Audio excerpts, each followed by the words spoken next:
morning, everyone, and welcome back to Wake and Take. It's your boy Jason. We've got some football to talk about today. Today is Black Friday, so we do have a special game today, the first Black Friday game ever, Chiefs versus Raiders. So we'll be talking about that, as well as the rest of Week 13 as we preview it, go game by game, giving my picks, hot takes, breaking down the injuries of the week, as well as giving some reactions to yesterday's awesome Thanksgiving slate.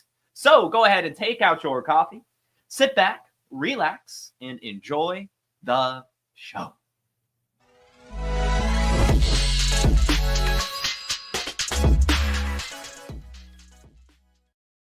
And good morning and welcome in everyone here in the chat. Our fearless producer, Dustin, Best Ball on call, Jamie, Louie, everyone else filing in. Thank you so much for spending your mornings with me. If you're listening on the podcast, thank you for listening as well. I hope you all had a wonderful Thanksgiving, a terrific Thanksgiving, if you will. It was a great day. It was a great day. We had great football. I, for one, got to go to 4 different Thanksgivings. It was a packed day, but it was awesome to see friends and family and everything. And we got some good football. So I hope you all were able to enjoy your day as well. And I hope you're, enjoying some leftovers today, maybe sitting at home, getting some Christmas shopping going. Hopefully you got the day off work. I saw Best Ball didn't, but hey, hopefully you can relax when you do get home. And I hope everyone just enjoys the rest of their weekend. And I know that that's normally the end of the show stuff, but in the spirit of Thanksgiving, Black Friday, and the holiday season, just want to say I hope you're all having a great Friday morning. Now let's get into it. I want to talk about yesterday's games as it was fun. As it was a fun day, lots of good football. And I do want to apologize. We're going to do game by game. I do want to apologize about my start DeAndre Swift suggestion. I really thought in the revenge game he'd be able to get it going, but unfortunately, the Bears decided to only play football for a half. They decided to only play football for one half. And it was the second half, and it was a great second half, except for the very end. So while I am sorry about DeAndre Swift only getting about 9 points in PPR leagues and actually having his lowest touch total of the season, I'm still very excited and proud of the Wake and Take, of the Chicago Bears getting better, except for Matt Eberflus. Again, we don't like Matt Eberflus here on the show. We've never liked Matt Eberflus here on this show, and we should have gone to overtime. I don't know what the hell he was thinking. I saw the interview after the game, and Matt Eberflus was like, yeah, the plan was to get a play off about 18 seconds, go right down the middle, and then call the timeout and kick a field goal. Which I get. That's a fine thought, right? Like, that's okay. You've got one timeout, yet you're going to run a quick play. You're going to do it. But here's the thing. It didn't happen that way. Past your 18-second marker, it still kept ticking and ticking and ticking. And then your quarterback changes the play because he realizes the time is running out and decides to just go for a shot to the end zone. How about you just call a damn timeout, Matt? I don't know. Maybe you could just call a damn timeout. That would be the simplest solution, right? Like, yeah, sure. Now you've used your timeout and you're still out of field goal range, and now you have to use the sideline. Okay, that's what most NFL teams do anyway. That's normally how it comes down, is just chucking it to the sideline and hoping you can get out of bounds before the time runs out, and then you can kick a field goal. But no, instead, you decided to save a timeout, let your quarterback audible the play, and let time run out. You could stop time from running out with one simple move. Referees hate it. It's called a timeout. And this is just ridiculous because we should have gone to overtime. Should have been a better game. Why did they go for 2 after that touchdown? So many things. I just don't understand Matt Eberflus. And I hate, talking about, right, firing someone, but he should have never, ever, ever kept the job to begin with. We should be talking about, honestly, the Chicago Bears being head coached by Ben Johnson. But instead, we're talking about the Chicago Bears being head coached by Matt Eberflus, who keeps making a ding-dong mistake every damn week. I'm tired of it because this Bears team has so much talent, and it would be so much fun with a competent head coach. Or maybe even just a head coach who understood how offense works. Maybe that would be fine too. Maybe get just 3 offensive coordinators and just see what happens in Chicago. I don't care. But either way, I'm tired of Matt Eberflus. I've been tired of Matt Eberflus. And it should have been, we should have got overtime. We should have got more fantasy points. Oh, well, right? I am excited. I did In classic Jason fashion, you guys probably don't know this about me, but I am a sucker. A lot of people are like this. I am a total sucker for putting like primetime players in my fantasy lineup so I have an extra reason to watch the game. And on Thanksgiving in particular, I load my damn lineup with Thanksgiving players. And like at 12, like 30 minutes before kickoff, I was looking at one of my lineups in my home league lineup. And I was like, I've got Keenan Allen on the bench. I want to watch Keenan Allen today. So I swapped Keenan Allen for Jackson Smith-Njigba and 2 touchdowns, baby, 20 points. So I'm excited about that. I'm also excited about the Cowboys game because in that home league, I needed an IDP. It's an IDP league. DeMario Overshawn was sitting on the damn waiver wire, and I was like, I'll take a Cowboys IDP, just an extra reason to watch this Giants-Cowboys game. Boom! DeMario Overshawn, pick 6, fumble recovery, all over the field, got me 36 points. Great Thanksgiving in terms of the players I played, except for DeAndre Swift, but even then, I'm not too upset about it. This Cowboys-Giants game, as we talked about in our Thanksgiving, would go over. The Giants would probably win, and it would be one of those games where it's just nasty, but points are scored, and man, was it exactly that. We did start Malik Neighbors, got about 15 points. We take that. We take that every single day of the week. CeeDee Lamb, unfortunately, got injured. He was off to a good game as well, at least in terms of the volume. That did open the door. This is going to be interesting to watch. It's the Kevontae Turpin, the Jalen Tolbert, the now Brandon Cooks situation in Dallas, depending on what happens with CeeDee Lamb. Hopefully it's not bad. But, I mean, with the Cowboys, well, actually, there was an article on NFL.com this morning with the Cowboys being a sneaky playoff team. No, they're not. But, hey, whatever. I guess if they're going to win 2 bad games in a row with Cooper Rush, we could let the Cowboys have some confidence, whatever. It's kind of like that. It's just kind of like, it's like the person in your family that you just kind of let be happy. That's the Dallas Cowboys this year. Whatever. You just let them be. They can have their thing. The Cowboys are not a playoff team. Don't get over your skis here just because they beat the Drew Lock-led Giants. But this game went basically exactly as expected. Hopefully CeeDee Lamb's not too hurt. And hopefully the Giants can maybe plan around Drew Lock a little bit better. To me, it looked like they had a Daniel Jones game plan. I don't know if you guys maybe felt the same, but a lot of those pressures and offensive schemes, like why did Drew Lock have 2 rushing touchdowns, for example? I just don't think they actually updated their playbook or game plan for Drew Lock. And that did kind of lead to a less than desirable outcome for him. But even then, the 2 rushing touchdowns saved his fantasy points. But I was expecting a little bit more passing efficiency from him, and we just didn't really see it. He didn't even cross the 200 yards passing mark. So I am curious. I would like to see the Giants commit to Drew Lock rest of season over Tommy DeVito. I think that would be better for our fantasy teams. But even then, it was kind of a bad performance from him, regardless. It just seemed to me, and let me know what you guys think, it just seemed to me that the Giants were like, yeah, Drew Lock can do exactly what Daniel Jones can do when their profiles are not the same at all. Literally not the same at all. But hey, that is just a Brian Daboll moment. And lastly, this Packers-Dolphins game. Also, actually, I would not say went as expected, as I learned, and I think we all learned this game, that, or maybe remembered for some of you, the Dolphins can't play in cold weather. And that's something that I think we always forget, as NFL fans every season is the sunshiny teams. When they go up north in the second half of the season, they just crumble.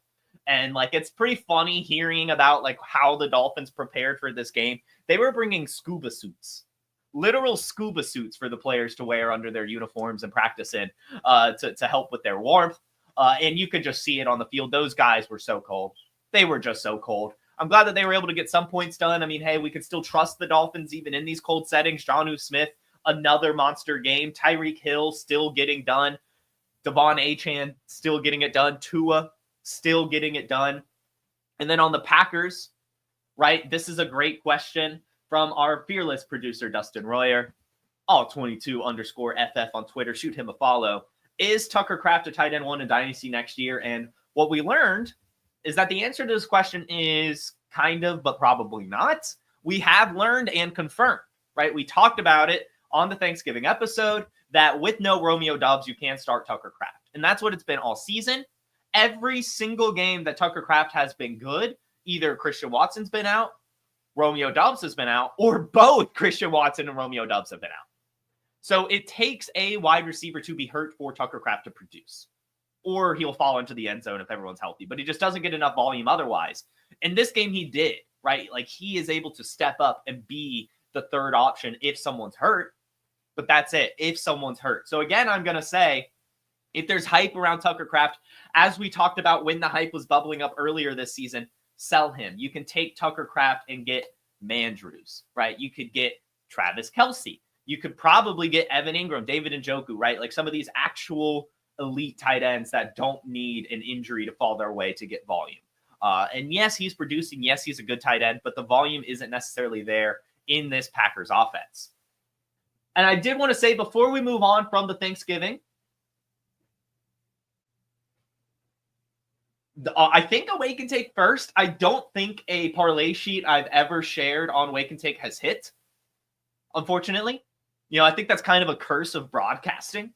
But for some reason, in yesterday's Thanksgiving, I made a ticket for every entry as well as a entry for one per game.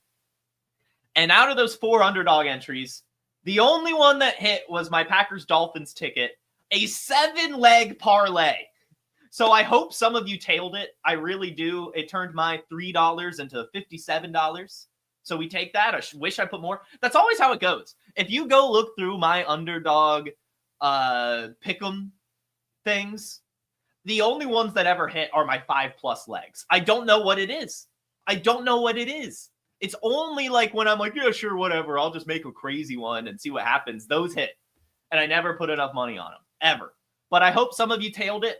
I hope you did. This was a fun one. You definitely would have got your money back. This was a 19x parlay, and we hit it here on Wake and Take. So I hope you guys followed. And if you didn't, oh well, right? I mean, you probably, honestly, it probably wouldn't have hit if you all entered it, right? Like, that's kind of how the universe works. But hey, awesome Thanksgiving slate. I loved it. I absolutely loved it. I hope you guys did too. And not just the games, but the day itself. A wonderful day where we can share our thanks for the people that are most important to us, like you guys, the Wake and Take audience. So that is our Thanksgiving reactions. I do want to go ahead and get into some NFL news before we get into the week preview.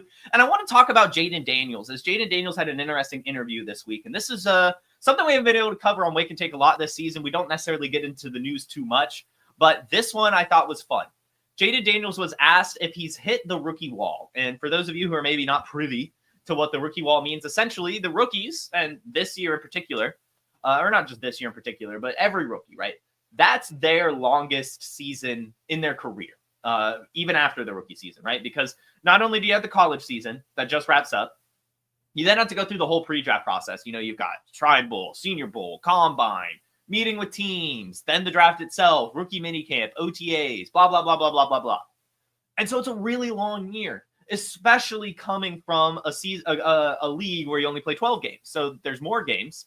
And for the most part, the games get more important as the year goes along, right? And yes, that happens in college, but to the most part, every single game kind of matters the same. Like, you just don't want to lose at all. And so Jaden Daniels, and the Commanders, they've slowed down as of late. And part of that is because of the rookie wall, right? Like, at least that's the theory, right? Like, you just get tired. You know, you hit this wall halfway through your rookie season where it's like, yeah, like, I was producing really well. I was playing really well, but now I'm kind of like normally done, you know? Normally I'm kind of done at this point. I've played all the games. I've had 2 bye weeks. I didn't have the long preseason. And so his answer to this was, and I would say concerning, I mean, I don't know. Obviously, it's longer, so it's different. It's just stuff getting used to. Like, right now in college, the season's about to end. Our season, it's just starting, somewhere like the second half of the season. So, I mean, that's different. But I don't really know the definition of a rookie wall. I just know that the NFL season is longer than college. I think for him to say, like, I don't know, and then kind of, like, explaining away it, that to me sounds like, yeah, dog, I am hitting the rookie wall. I don't want to admit it. I'm trying my best, trying to work through. Think I'm playing well, but it's just like, the NFL is a tough sport. It's a very tough sport, very competitive. You lose to the Cowboys, right? The Cowboys, the Cooper Rush-led Cowboys. So I do think Jaden Daniels has hit the rookie wall. And that's, again, why we talk about on the reactions episode, is the fact that this Rookie of the Year contest and competition is going to get a lot closer as we end the year between Bo Nix and Jaden Daniels. And it's still probably going to be Jaden Daniels. I think he's a type of athlete and person to be able to work through this and get better. But it's just interesting to note that he isn't like confidently like, nah, I am not hitting the rookie wall. It's I don't know if I've hit the rookie wall. I actually don't know what that means. I do know that the NFL season is longer than the college season. And that to me just screams like, yeah, I'm struggling right now. I'm tired. I've not stopped grinding my ass off since January 1st of this year, right? Like every single day, different meetings, different training, different state, different city. Like it is so much as a rookie. So I understand it. But I just wanted to note it as there's a lot of us kind of relying on Jaden Daniels, and he has kind of hit a wall. He has. And it's just weird to hear him kind of admit it slightly in the subtext. The next bit of news we have as well is leads to Drew Lock, Danny Dimes. Daniel Jones did sign with the Vikings practice squad. I believe it was Wednesday. Cool, right? I guess that's fine. For the most part, I doubt he's going to make a splash unless any injuries happen. I even doubt he'll be activated from the practice squad.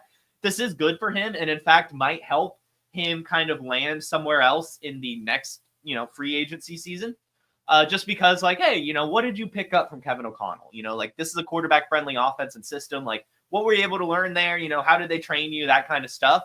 And I'm not sure, right? Like, I don't really think the Vikings are developing him. You know what I mean? Like, I doubt that they're, like, in week 13 now, like, yeah, we're going to put Daniel Jones on our practice squad and develop him. I think it's an emergency thing for them. I think it's literally like, hey, we want to make sure we have a quarterback if Sam Darnold and maybe it goes down, and then we can maybe have a competition between Daniel Jones and Nick Mullins. But even then, I would probably wager it goes to Nick Mullins before it even goes to Danny Dimes, just because Nick Mullins has a grasp on the system and has done it before. So I don't know. I don't think they're really developing him. Unless their plan is maybe to have him back up J.J. McCarthy next year. They do have a similar skill set. I don't know.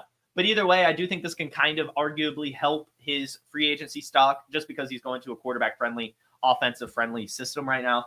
Should hopefully be able to learn some stuff, but I would also wager that they're probably not developing him. Like, they probably don't really care too much. They're probably more so worried about the playoffs right now. But yeah, that's the Daniel Jones situation landing in Minneapolis. And we've now reached the injury portion of the show before we get into the game picks. And this is just, we go team by team, talk about their practice updates as well as the other injury news. And we'll start with some of the other players. Isaiah Pacheco will play today, and so will Aiden O'Connell. Those are two players who have been on IR, who are playing today in the Black Friday slate, and they are returning. Isaiah Pacheco, AOC. AOC should be fine. Isaiah Pacheco, I am curious. I'm very curious. I do think he'll get the lion's share of opportunity, but I'll definitely be keeping a close eye on Kareem Hunt today.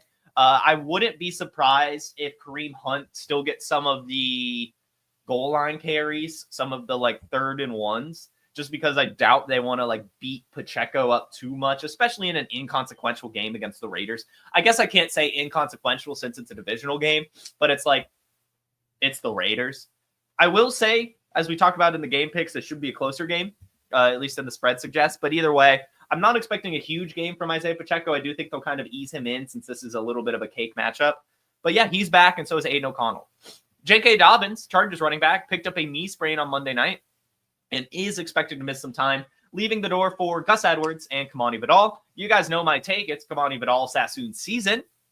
I know that Gus Edwards is going to get the lion's share, but I do think that Kamani Vidal has more juice and can take some of that pass catching work that J.K. Dobbins was getting. So I would definitely keep an eye on Kamani Vidal and pick him up if he's available in your league. Now let's go through the practice updates. And we're going to go team by team and really only talk about the players we care about.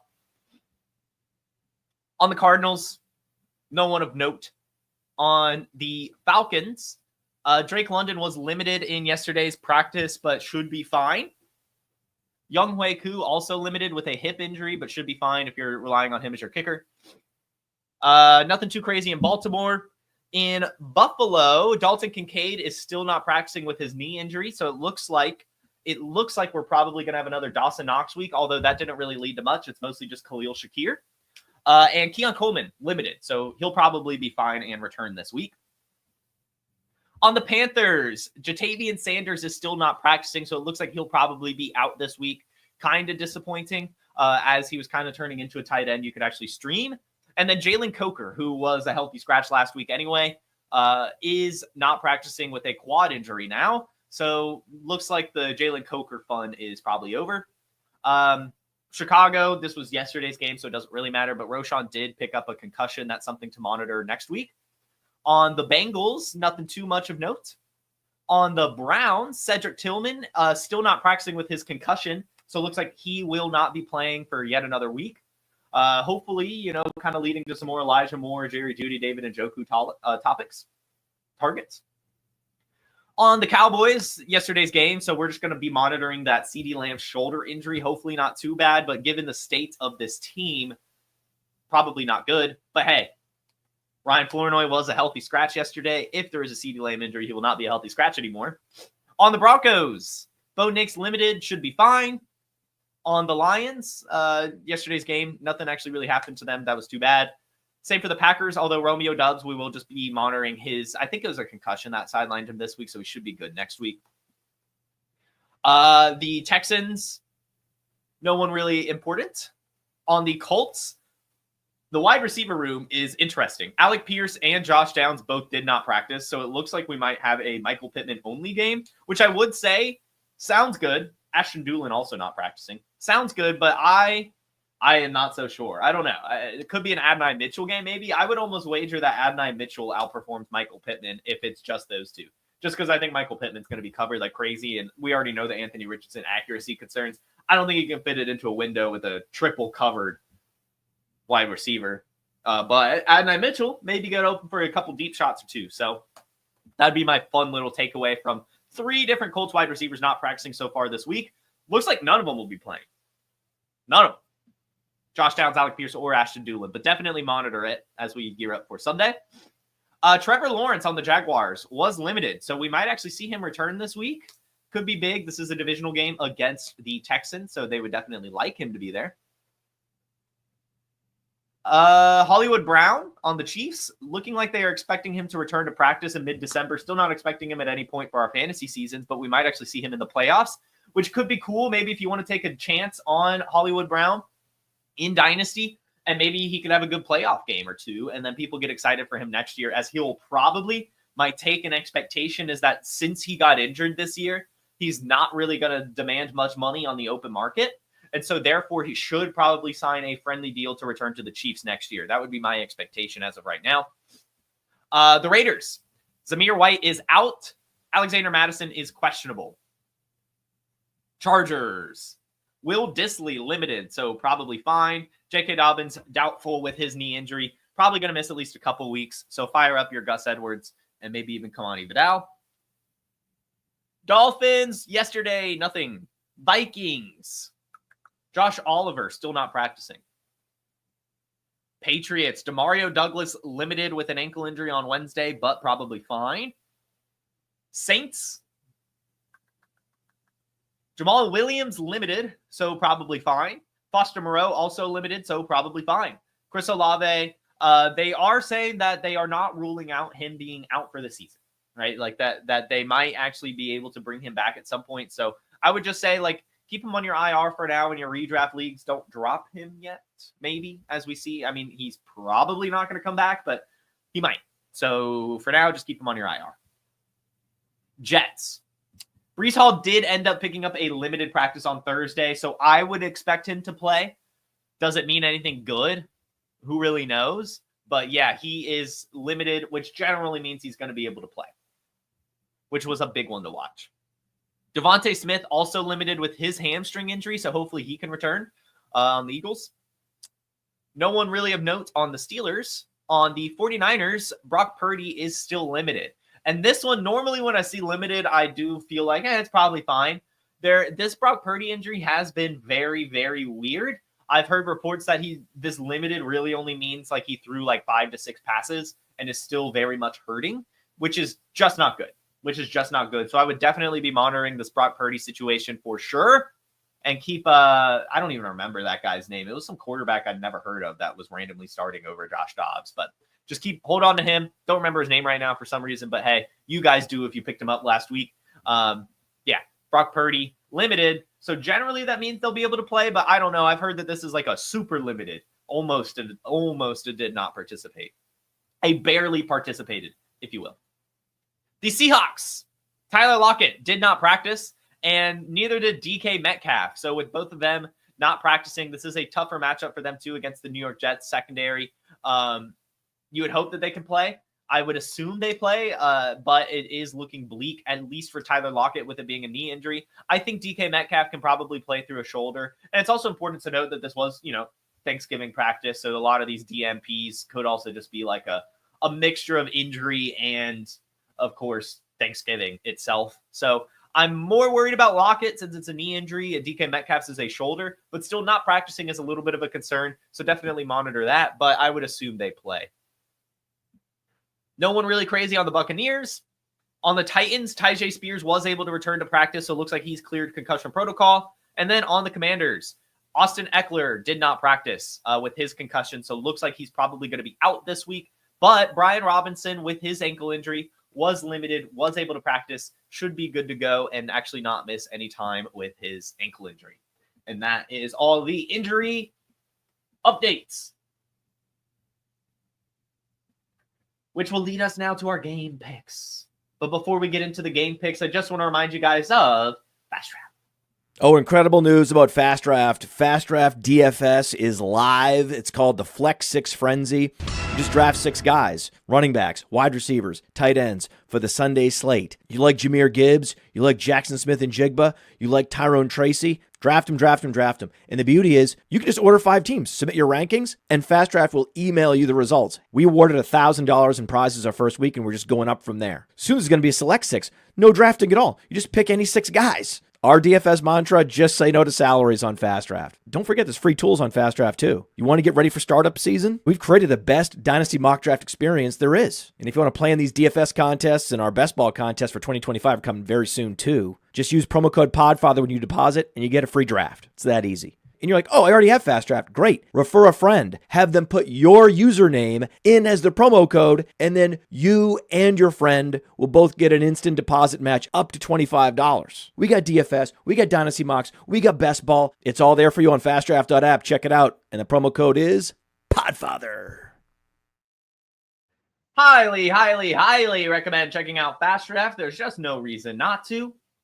$5 drafts that are completed in under 10 minutes. We've got DFS as well. So as we listen to this Week 13 preview, you could also maybe join the Fast Draft room and try to draft the DFS Flex 6 Frenzy. Still 5 slots waiting to fill for the next draft. I'm in there. If you want to draft against me, you can draft up to 5 teams each week on Fast Draft. Use promo code BillyJoelFan87 for a first deposit match up to $25.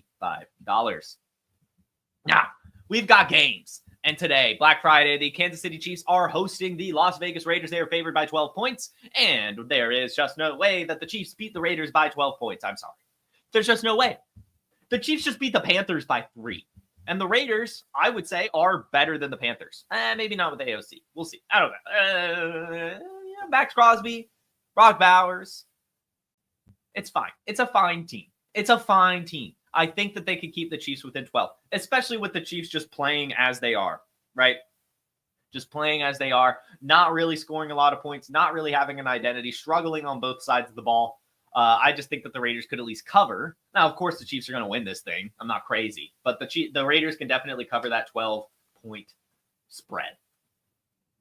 In terms of expectations, not really a lot. I mean, Brock Bowers, the Chiefs are really bad against tight ends. So if you want to make like a DFS lineup for this game, like a showdown captain, I would just put Brock Bowers as my captain. And then really not sure. The Chiefs, they've been very hard to predict all season in terms of who's going to be the main pass catcher. And I just don't know how much they're going to need to pass in this game against the Raiders and all that stuff. I mean, they've kind of been holding Patrick Mahomes back. I would say I'm probably not expecting much from Xavier Worthy, but even then, it's Xavier Worthy, right? It could just happen. So I don't, on the Chiefs, it's very hard right now. On the Raiders, of course, we're just kind of relying on Brock Bowers. The Chiefs are bad against tight ends, but in terms of the Chiefs, I'm most so just interested in the Pacheco-Hunt split and what that looks like in the backfield. This is a good question from Happy Hudson. Would you start D-Hop or Myers? And the answer is probably Myers. I think that the game script would benefit him a little bit more than DeAndre Hopkins. But, you can't go wrong with D-Hop either. He's been pretty solid on this offense as well and can always score a touchdown. Next game, we have the Chargers heading to Atlanta. The Chargers are actually favored by 1.5 with the Falcons as the home team. Of course, suggesting that the Chargers are the better team, and I would probably wager that as well. They have looked pretty damn good. But this is a tough one. I actually do believe the Falcons can win this game, and not really just because I'm a homer. I do think that the Falcons just match up well against the Chargers team. I do. Also, they're the same team. The Chargers are the Falcons of the West. The Falcons are the Chargers of the East. It is what it is. They both have these just soul-crushing losses in the last minute and continuously choke and choke and choke and choke. And I just think this will go to the home team. I do. I think that the Chargers secondary can hold down Justin Herbert in that pass offense a little bit. And I do think without J.K. Dobbins, they're going to struggle a little bit in terms of the run game. So I think that just the Falcons match up well against the Chargers. I think they'll get it done and beat them in this game, especially coming off the bye week. Bengals hosting the Steelers, favored by 3, and I'm going to give it to them. The Bengals need to end the year on a tear if they want to make the playoffs, and I think they can. I'm going to go with another Ja'Marr Chase ceiling game. I know that those are rare, but I'm calling it again in this divisional matchup against the Steelers. I just think Ja'Marr Chase is ready to ball out. I like the Bengals a lot as they close out the year. Coming off the bye week as well, feeling good things from the Bengals. I think they can win by more than 3. And I do believe we are starting to witness the kind of fall, if you will, of Russell Wilson. I do think he's slowing down on this Pittsburgh offense. I think it was fun for those first couple weeks, but now the defenses have figured out that, all he's doing is sending prayer balls to George Pickens. We can probably stop that. And I do think the Bengals can easily stop that. And I do think that Hendrickson and Hubbard will probably give a little bit of a mess to that offensive line and Russell Wilson. So I'm going with the Bengals here. Sorry, Dustin. Vikings hosting the Cardinals, favored by 3.5, and I'm actually going to say the Cardinals win this game. I think the Cardinals can win this game. I think they can. This should be a fun one. I am curious what the spread is, if it tells us. Every week I do this. I need to pull the Vegas odds on another tab. But either way, I think this could end up being a lot higher scoring than maybe Vegas is suggesting. Again, I don't know what the total is, but I think this could go into the 50s and 60s, even as a total. The Cardinals match up well against this Vikings team. The Vikings are a lot better against the run than they are the pass. I do think Kyler Murray and Marvin Harrison Jr., I'm going to go ahead and call it as well. I think Marvin Harrison Jr. has a big game against this Vikings offense or defense. I do. So that's going to be my hot take and expectation there is Marvin Harrison Jr. 100 yards and a touchdown. And I do think that Kyler Murray and this Cardinals team can actually upset the Vikings in Minnesota. But it should be a fun one. I think TJ Hawkinson, Justin Jefferson, they're all probably going to be fine. Colts, Patriots. That's a fun one. Colts favored by 2.5, but it's in New England. I'm going to be honest. I actually have Drake May and Anthony Richardson on the same team in a super flex, as well as a couple other quarterbacks. So I can only choose one. And I'm actually going with Drake May over Anthony Richardson. I am. I think the Patriots win this game. I think the Colts struggle without all their weapons. And yeah, Jonathan Taylor should have a big game, but I really don't trust Anthony Richardson.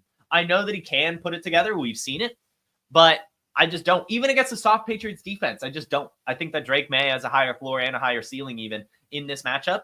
Both have soft defenses, both very similar skill sets. Anthony Richardson, of course, more athletic, stronger arm, but Drake May is not too far behind.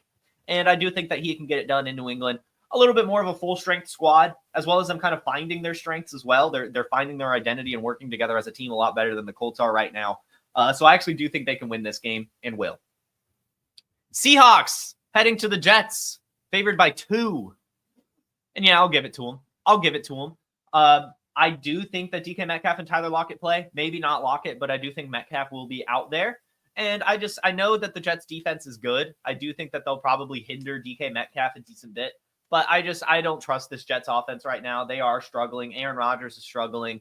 And I just don't think they can actually keep up with the Seahawks at the end of the day. I think the Seahawks will probably just go out to a lead and continue holding that lead the rest of the game. It'll be fine, right? I mean, we're firing up Jackson Smith-Njigba more than likely, even if the Jets are good secondary. Kenneth Walker, of course. In fact, this should hopefully be a Kenneth Walker game. Fingers crossed. We haven't had one of those in a hot minute. And hopefully Breece Hall does play. This is a very good matchup for Breece Hall out of the backfield, as well as between the tackles too. This should be a big Breece Hall week if he can get it going, if he can get healthy and play. So should be a fun one to watch. Do think Garrett Wilson struggles. I think this will probably turn into a Devontae Adams game, as Garrett Wilson should get the Tariq Woolen treatment. But yeah, I'm excited for this one more than I should be, to be honest. I think it will be a good game, but I do think these Seahawks close it out. The Commanders hosting the Titans, favored by 5.5. I do give it to them. I will give it to them. As we talked about on the start sit, we are starting Will Levis. I do think that the Titans can keep this game close, especially since the Commanders' defense is bad. But I actually think the Commanders can do this. I think that they can cover that spread as well. I know that we talked about Jaden Daniels probably hitting that rookie wall, but at some point you break through the wall. And it's been a couple down weeks now. I think he's starting to kind of figure it out, get his motivation back, and is able to probably turn on the lights, if you will, against this Titans defense. And especially with Brian Robinson banged up, no Austin Eckler, I'm going to go ahead and call the Jaden Daniels game. 50-plus rush yards and a rushing touchdown, as well as 2 passing touchdowns for Jaden Daniels.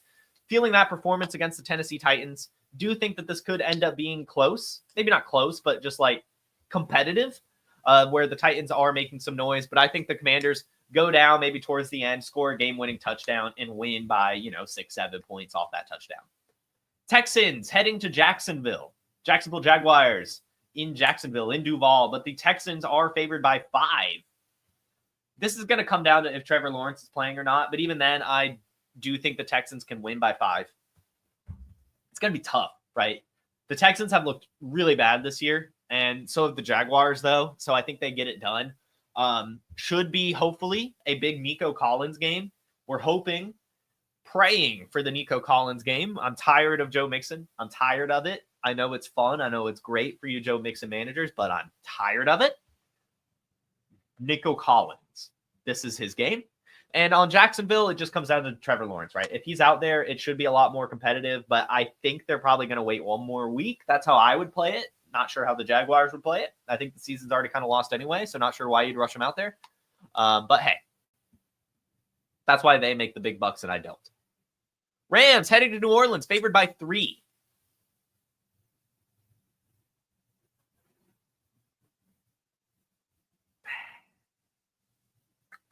I'm going to give it to him. I'll give it to him. I think that 3 is a fun spread. Part of me wants to pick. I'm picking the Saints. FTS, but I'm picking the Saints. I don't know why. I feel it in my soul, though. As I press that Rams button, it didn't feel right. I'm feeling an Alvin Kamara game. I'm feeling Taysom Hill keeping it going. And I think that in New Orleans, there's a weird voodoo curse. We saw Younghoe Koo miss 3 field goals for the first time ever. I think there's some weird stuff going on in New Orleans, and I think that Matthew Stafford is going to find some struggles in this game. I can't articulate it much more than that, but I'm feeling the Saints upset, even with me feeling FTS. I don't know, and I love the Rams. You guys know that. I don't know why. In my heart and soul, I'm feeling a Saints upset. Tampa Bay heading to Carolina, favored by 6. I think Carolina can cover that, but I do think the Buccaneers win. We're watching the Panthers play a lot better football. They just are. And this is a divisional game. They could make some noise. They want to make some noise. And they're trying to build their confidence up. So I do think that they could cover the 6, but that the Buccaneers probably win. But hey, we hope the Carolina Panthers win, right? We want the Falcons to continue leading the division. They're starting to lose it here, but I do think the Carolina Panthers can cover. And that's, I don't know. Chuba Hubbard, maybe? Mike Evans? Actually, yes. Mike Evans gets back on track for his 1,000 yards. He had to hit 95 a game. Now he has to hit like 102 a game or something like that, 103 a game. I think he gets like 150 in this one. I'm feeling a big Mike Evans game against this Panther secondary. Yeah. And then the game of the season. This has been the Wake and Take Super Bowl. We have been hoping and praying and asking for a Ravens-Eagles Super Bowl. It just sounds awesome, right? Lamar versus Hurts, Henry versus Barkley. That's a match made in heaven. That's an awesome football game. We get it early. We get it this week, week 13 in Baltimore. The Eagles are heading, and the Ravens are favored by 3. I don't want to pick a winner. I am so excited for this game, though. What a football game. I literally might not even watch Red Zone. I literally might just watch this game. I might just turn on this football game. I'm so very excited for it. I really hope it lives up to the hype. I don't even know. I know Mark in the chat thinks the Eagles are going to win. I'm going to give it to the home team. I'm just going to give it to the home team. I honestly don't feel great about it. I think that this is literally going to be one of those like 1-point winning games. Like, oh God, I really hope so at least. Like, I hope it comes down to a last second 2-point conversion for the win, right? Like either they miss it and lose or they make it and win by 1. Like that's what I'm hoping for. Like I want this to be a historical matchup. It should be. It should be, right? Like this has the makings of it. So I'm excited. I'm very excited. I have no hot takes for it. I am going back and forth. And I honestly feel like Lamar Jackson and Jalen Hurts struggle in this game. And it comes down to Derrick Henry versus Saquon Barkley. But also part of me just doesn't feel like that's going to happen. And this is just going to be a total, like everyone is firing on all cylinders. Awesome, epic matchup. So I'm just excited for the game. We're just going to leave it at that. We're going to give it to the home team begrudgingly. Next up, we have the Bills hosting the 49ers favored by 7. And I mean, it's obviously going to come down to if Brock Purdy's playing or not. But even then, I think the 49ers can cover that. We're going to give it to the Bills. We're going to give it to the Bills. In terms of the win, but I think the 49ers can cover that 7, honestly, with or without Brock Purdy. I think that Christian McCaffrey, we've been waiting for the ceiling game. We called it last week. It did not happen. We're going right back to the well. We're calling the Christian McCaffrey week this week. I do think that at some point he's going to click and be the Christian McCaffrey that we remember. And why not up against the Buffalo Bills? And then lastly, we have the Broncos hosting the Browns, favored by 5.5. And actually, I'm going to give it to him.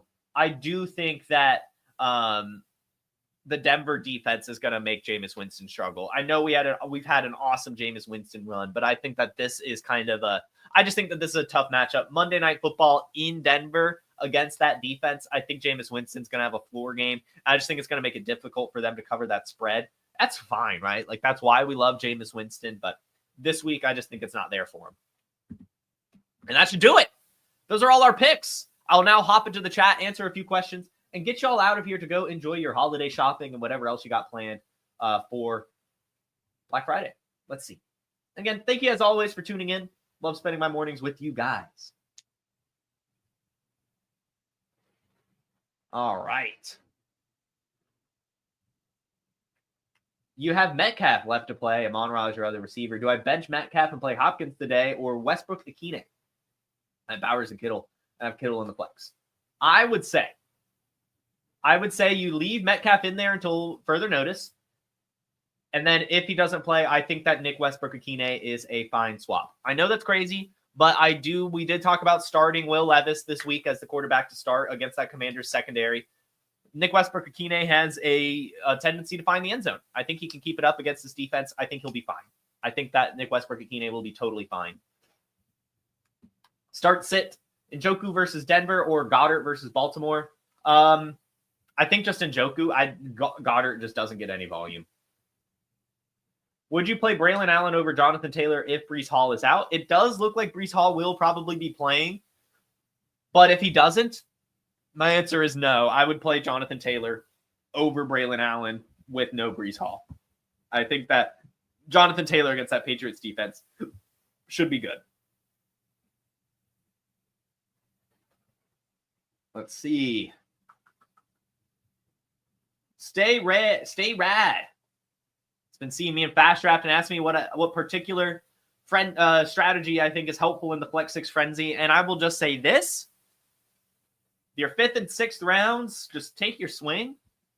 Find a guy that you think is going to have a big week that is outside the ADP that people are picking so that you have a little bit of a differentiation. And then just make sure you utilize your boosters correctly. The first week of Fast Draft DFS, I did draft Taysom Hill on 3 teams, and I left him as the 1X booster, and he scored 40 points, 50 points even. And if I had just put him in even the 1.5X, I would have probably won a lot more money than I did. So definitely, if you feel confident in someone having a ceiling game, make sure you boost them. That's the most important part. It really does come down to having the right person in the 2X. Okay? That's really the only thing that, get differentiation, pick someone that not many are picking that you think could have a big game. So you can kind of differentiate yourself and then just make sure you're utilizing your boosters correctly. What's the best stash for next season? Andre Yoshivas, Ryan Flournoy, Malachi Corley, or Marvin Mims? These are all about the same. I'm just going to go name by name and honestly say that, as much as I hate to say it, it's starting to look like none of these are really worth rostering. Andre Yoshivas. He's had every opportunity now this season to step up in T. Higgins' absence and just hasn't. He's been fine, right? Like, he's gotten a couple targets, has scored touchdowns here or there, but he's not a volume play, and I don't think he ever will be. Between the bunch, he's probably the one I'd want to have the most, but I just really don't see it ever really happening for him, at least being beyond more than just a role player. Ryan Flournoy I love, but it's a crowded room, and Kevontae Turpin's balling. Jalen Tolbert's balling. CeeDee Lamb is still there. Brandon Cooks is back now. I don't know what it's going to take for Ryan Flournoy now. I really don't. It's unfortunate. He's fine. He's a good player. He's a really good player. But he's a lot more buried on that depth chart than I hoped he would be. I thought he would be able to prove himself a little bit more, and he just hasn't. Another year might help him. Should help him. I would have him next. I'm not going to lie. I don't really think anything's really going to happen for Malachi Corley on that Jets team. I just don't think they're creative enough for that. But that situation could change. And then Marvin Mims, it's not happening for him, unfortunately, either. So I'd almost go in that order, actually. Yoshivas, Flournoy, Corley, Mims. Would I start D-Hop or Jacoby Myers? I already answered that, Jacoby Myers. Would I drop Jaden Daniels for Cousins? No. Maybe another quarterback. I just wouldn't drop Daniels, man. I do think that Will Levis will turn his dynasty value around by end of season. Fun fact, I traded for Will Levis in the Trade Gods League. I traded Matthew Stafford and Cedric Tillman for Will Levis and Ray Davis. I'm pretty stoked about it. I'm not going to lie. My season ended last week. I unfortunately lost to the median in a matchup and fell out in the bubble. So I'm not making the playoffs in Trade Gods anymore.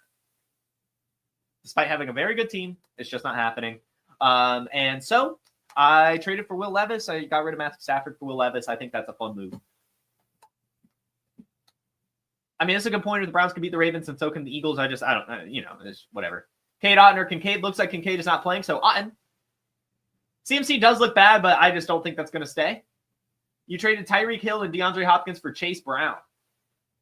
In Dynasty, that's maybe fine, but that might have also been a lot. I don't know.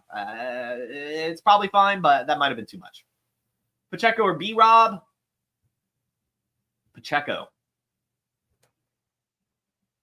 Would I trade Kenneth Walker for a fourth? No. And why? All right. Something's wrong with our trade analyzer then. I will send an email right this second.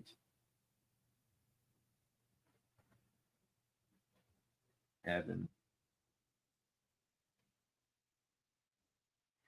Yeah, this is important. This is needs to stop the show completely to send this. Cool. All right, open spot. Who to stash? Tyjae Spears, Ray Davis, or Tyler Algier? Tyler Algier, Ray Davis, Tyjae Spears in that order. McLaurin or JSN this week, and PPR McLaurin. Can we get an appreciation for Josh Jacobs? Of course. Of course. Of course. We love Josh Jacobs here. My trade gods running back that I traded for thinking that he'd be able to help me get to the playoffs. And, well, he didn't. I'm just going to have to hold him. He's only 26, though. So, not the end of the world. Anyway, that's all the questions. That's all the news. That's all the show. Thank you all so much for tuning in. I hope you all have a fantastic Friday, a wonderful week. Good luck in all your matchups for Week 13. Wish me luck as I continue my trek through the Scott Fish Bowl playoffs. Should be good this week. All of my players have finished their bye weeks, although next week Jaden Daniels on bye is probably going to crush me. But I had a ton of players on bye last week and was able to make it through, so hopefully I keep it going. Everyone, have a great day. Hit that like button, hit that subscribe, and we will see you Monday for some more Wake and Take. Peace. From the Podfather to you, I deeply appreciate you tuning in. And many ask, what can I do? What can I do to help support the hosts, the research they do, the production costs? Go to PlayerProfiler.com. Dynasty Deluxe, World Famous Draft Kit, Rankings, DFS Dominator, and of course, Data Analysis. Subscribe to any one of those, and you support all of us and take Player Profiler to the moon.